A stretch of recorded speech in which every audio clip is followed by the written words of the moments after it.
This year's upcoming Summer Olympics is going to take place in Paris starting this Friday and going into August. And so the French government has spent a lot of effort trying to clean up the Seine River for Olympic events, such as the triathlon and marathon swimming. The Seine River being the river that flows through Paris, which has long been too polluted to swim in. The river has actually been polluted for so long that it's been illegal to swim in the Seine since 1923. The way water drainage works in Paris is that rainwater that goes through the street gates enters the same sewer that deals with sewage from buildings. Normally, the rainwater sewage mixture is treated at a water treatment plant before being released, but in times of heavy rain, when the amount of water exceeds the capabilities of the water treatment plants, the rainwater sewage mixture is dumped directly into the Seine without being treated. In an effort to clean up the river, the government installed a massive collection tank to be used in times of rain so that wastewater is less likely to overwhelm the treatment facilities. And thus less likely to overflow into the river, although it still can overflow during very heavy rain. Despite the French government spending the equivalent of $1.5 billion in cleanup efforts, last month the Surfrider Foundation Europe still found significant levels of E. coli and enterococci in the river, both of which are associated with feces, and both of which can cause disease. In response to these discoveries, French President Emmanuel Macron and Paris Mayor Anne Hidalgo both announced last month that they were going to swim in the Seine to demonstrate its safety. However, frustration among Parisians culminated in protests meant to raise awareness about the persistent pollution of the Seine. Specifically, a protest formed after the hashtag Je chie dans la Seine 23 juin, which translates to I shit in the Seine River on June 23rd, in which many people pledged to poop in the Seine River on the day that Macron and Hidalgo announced their swim in the river. A website with the same name was created and included a calculator so that people who were upriver could calculate when they would need to poop into the river, so that arrived in Paris on June 23rd during the swim. The French know how to protest. You have to give them that. Every time the government does something they don't like, the French basically burn the country down. The protest, however, never happened, as Mayor Hidalgo and President Macron both backed out of their swimming stunt at the last minute, citing political reasons. They had their snap elections that just happened in France. They instead said that the swim would happen eventually. It does seem like it would be a challenge to improve the water quality of a river enough to swim in just a few weeks, but there actually have been improvements in water qualities recently, so maybe it's possible.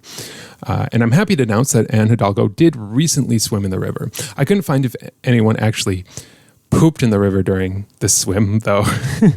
However, despite the stunt, one significant storm before the Olympics could cause pollution in the river to spike. Remember, when it rains, normally the levels of E. coli spike in the river, making it too contaminated to swim in. And even with the new tank, the sewage can still overflow into the Seine under particularly heavy rain. So I did look at the weather forecast for Paris on the Weather Channel website, and it does say that it is supposed to rain in Paris before the game starts on Friday. So what will happen? Will the Olympics be able to use the Seine, or will it be too full of poop? Or will the athletes be forced to swim in the river even if it's too polluted, potentially creating COVID-24? I'm excited. And while we're on the topic of poop protest news, let's move on to our next story, which is about how a few months ago, the country of North Korea started launching thousands of balloons full of trash and feces, which were delivered to South Korea. Also, disgustingly, at least some of the North Korean balloons included roundworms or other human parasites. Not a fan of that one.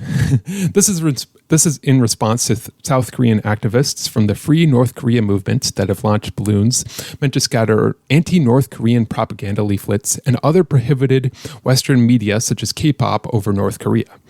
I know that they've been doing this for a long time. I remember back in 2015 hearing about how thousands of DVDs of the movie The Interview was sent to North Korea, which is a comedy movie where Seth Rogen and James Franco assassinate Kim Jong-un. Insanity. Now, launching balloons to spread anti-Pyongyang leaflets over North Korea has been illegal since 2020, but activists still do it, and they will probably keep doing it. The only problem is that I think that North Korea is actually favored in this apparent balloon war, since wind over the Korean peninsula more often blows south towards South Korea. So be careful, South Korean activists. This isn't the first time North Korea has sent balloons of their own either to South Korea. They also did a launch in 2016 of balloons carrying toilet paper, cigarette butts, and rubbish. Well, hopefully this doesn't, escalate. Isn't there like a song about this? 996 Scheiß balloons, something like that? Anyways. Those two recent examples haven't been the only protests in history involving poop, though. A quick search on the internet led me to a few other examples of poop protests. During the 2019 France Yellow Vest protests, in which people were protesting an increase in fuel taxes, headlines reported French police being hit with poop bombs by protesters. During the Troubles in Ireland in the 1970s, prisoners held in the Maze prison refused to shower or use bathrooms due to frequent attacks on the prisoners by prison officers, eventually leading to prisoners smearing excrement on the walls of their cells to protest the abhorrent conditions. This would be later known as the Dirty Protest. Similarly, in 1980, women held in Armagh prison in Ireland smeared menstrual blood on their cell walls in protest of the poor conditions. In 2012, members of the Continuity Irish Republican Army held in the Magaberry facility outside Belfast also smeared their cells with feces in a callback to the Dirty Protest. Prisoners in Guantanamo Bay have had their own version of a Dirty Protest in 2011 by smearing their own feces in the ventilation gates of their cells to protest poor conditions. In 2015, several protests broke out across university campuses in South Africa to protest continuing inequality, in which some protesters vandalized a statue of the colonialist Cecil Rhodes by throwing poop at it. In Cape Town in 2013, residents protested against the government for failing to provide proper sanitation to the poorer regions of Cape Town. The protesters were upset about the government merely providing portable toilets rather than permanent flushable ones, and so the protesters used the feces from the portable toilets to dump in government offices, at Cape Town International Airport, and also at the then opposition leader, Helen Zille. At the Occupy Wall Street protests in 2011, at least one protester decided to poop on a police car. In 2014, a French horse breeder was angry over increased tax on equestrian activities, and so drove a truck full of horse poop up to the French National Assembly in Paris and dumped it there. And finally, in 2014, the makers of Cards Against Humanity sold 30,000 boxes of actual poop to protest the rampant consumerism of Black Friday. I probably could go on, but you have to stop somewhere. Since we're on the topic, two farmers died recently after both falling into a manure tank in New York. The first man had tried to recover a piece of equipment that had fallen into the tanker, but he passed out because of the toxic gas that was released from the tanker and fell inside of the tanker. When the second man tried to help the first, he too was overcome with gas, passed out, and fell into the tanker. Both men later died after being taken to a hospital. Talk about terrible ways to die. That's got to be up there. Anyways, let's move on from poop to something kind of similar. American politics. Has anything happened in American politics recently since I last posted? Oh, let's see. Okay, Donald Trump almost got assassinated. Joe Biden stepped down from the race. RFK Jr. ate a dog. Boring, boring, boring. How about this? The Republican National Convention recently happened in Milwaukee, which coincided with headlines about the gay dating app Grindr crashing in Milwaukee. This claim is pretty shocking considering that many anti-LGBT views were espoused by speakers literally at the RNC. However, the claim that the RNC crashed Grindr appears to be based off of Down Detector, which is a platform that detects service issues among apps based off of user reports. According to Grindr's official status tracker, no outages were reported. But either way, there is still some truth to the gay Republicans idea. Many Grindr users in the area reported an increase in anonymous profiles in Milwaukee during the convention. According to Yahoo News, quote, one user in Milwaukee said that there's been a significant bump in the number of anonymous users. On any given day, you'll go on there and you'll see a headless torso or blank profile, said the source who did not want to be named. He explained that a profile typically means a user is not looking for a fling, not a relationship. The Grindr user said he saw a big increase in the number of blank profiles this week. Also, in terms of precedent, a Vice article from 2016 reported that the 2016 Republican National Convention reported a 66 increase in Grindr traffic around the Republican National Convention. From Vice, quote, "So what were these Grindr users hoping to find at their political conventions? A words cloud sent broadly by Grindr shows that the most popular terms used in the profiles of the men on Grindr during the RNC were visiting and fun. There were 27 mentions of the RNC in user profiles and 6 mentions of Trump." And while anti-LGBT rhetoric has increased in recent years, it's not like the Republicans in 2016 were pro-gay. The 2016 Republican platform officially condemned Obergefell v. Hodges, the court case that legalized same-sex marriage in the United States. It's very confusing. I don't know. I recently learned on Grindr that there's no matching. Like I think on the dating app Tinder, both people have to match before they can talk to each other, right? On Grindr, you can send messages to whomever you want. Also, the profiles that you see are also just ranked by distance from you. It shows on the app the distance of various users from you. That would never be on a dating app meant for women, right? It sounds completely lawless, to be honest. Insanity. The following story comes in 3 parts. A few months ago, there was a man that had to go to court because of a misdemeanor. So he showed up to the trial virtually on Zoom while driving, despite the fact that he had a suspended license. From NPR, quote, "Mr. Harris, are you driving?" A visibly amused Judge Cedric Simpson asks Harris on the May 15th video. "Actually, I'm pulling into my doctor's office, so just give me a second," Harris confirms. The judge says in the video that the charge for which Harris was to appear was regarding driving with a suspended license, and then orders Harris to turn himself into the Washtenaw County Jail that same day. Harris's stunned face quickly sparked memes across social media, and artist renderings of him went viral. So he had to go to jail because he literally showed up driving with a suspended license to court. You might be wondering how someone could be so dumb, but there's a twist. But since that incident made national headlines, the story has taken several turns. Following Harris's arrest and 2-day stint in jail, it was reported that his license was actually supposed to have been reinstated more than 2 years prior, and that a clerical error was responsible for the embarrassing incident. Oh, so it wasn't Harris's fault at all. It was just the mistake of the government. Well, that really sucks for him that he had to go to jail then on account of a clerical error, on account of a mistake by the government. But wait. There's another twist. It turns out that Harris never actually had an eligible driver's license to begin with. I guess what had happened was that a few years ago, he had his driving privileges suspended, which I guess is different from having your license suspended.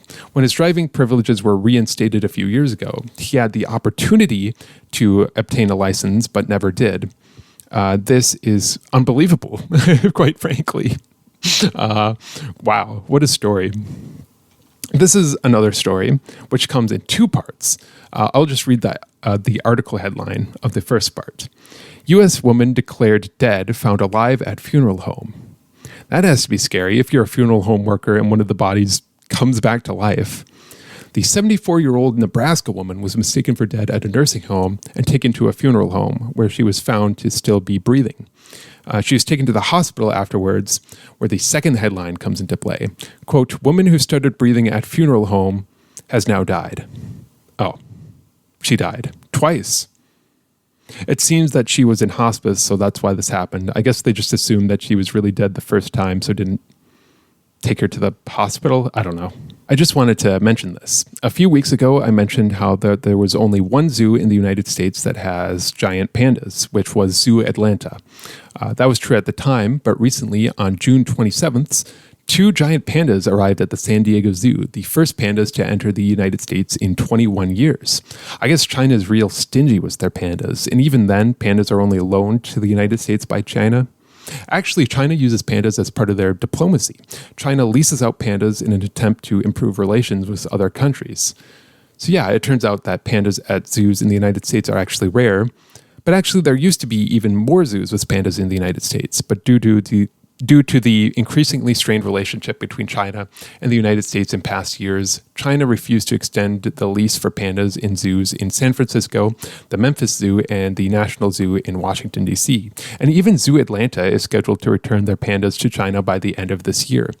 But pandas arriving in San Francisco will mean that there is at least one American zoo that has pandas, which is exciting. So that's the current news in panda drama. Great. And now, for the weather.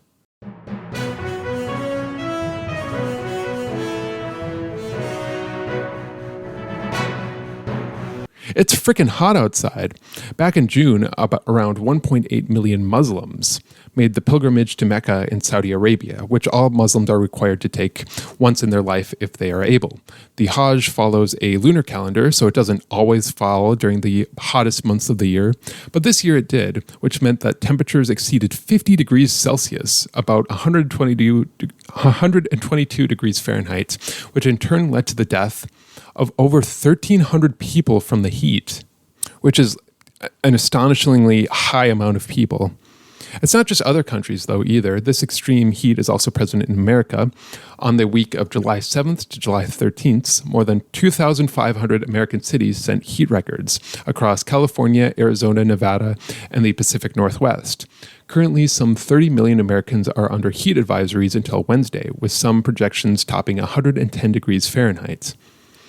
I mean, it's fine up here in Minnesota. Actually, it's a little cold up here. Look, it's frozen half the year up here. You got to give us something. One city which is particularly hot this summer is Washington, D.C. Recently, a wax sculpture of Abraham Lincoln that was placed outside in Washington, D.C. melted due to the intense heat. There's got to be some sort of symbolism in there, right? Now, technically, the sculpture was intended to be melted, but not over such a short time, but rather months, and not by the weather, but by candle wicks stuck into the sculpture that visitors could light. According to the installation's website, it's supposed to be a commentary on Civil War contraband camps, which refers to escaped slaves that fought in the Union Army against the Confederates. I guess I don't understand art. Down south, the deadly and destructive Category 5 Hurricane Beryl recently made landfall first in the Caribbean and in parts of Mexico and later in Texas on July 8th, and has caused many fatalities and left 3 million without power in Texas for several days. Hurricane Beryl is the earliest in the season that a Category 5 hurricane has formed, and records going back 100 years. The early formation of Hurricane Beryl is tied to the abnormally high sea temperatures in the Atlantic. High sea temperatures, of course, allow hurricanes to become more intense, and higher sea temperatures themselves are more likely to occur thanks to climate change. So climate change isn't necessarily causing more hurricanes, but it is causing hurricanes to become more intense on average. And the effects of these more intense hurricanes are devastating. In Texas, at least 22 people died in the Houston area as a result of Hurricane Beryl. Many of them did not die because of the hurricane itself, but because of the resulting power failures, which led many people to die because of the extreme heat. Furthermore, it's not just America that faced damages. Many people did die in the Caribbean and in Mexico, causing the total confirmed deaths to total 50, and the estimated damages to total billions of dollars. Sad. Well, we probably shouldn't end the episode on a... We should probably end the episode on a cheerier note. So let's talk about the depressed bear in Florida.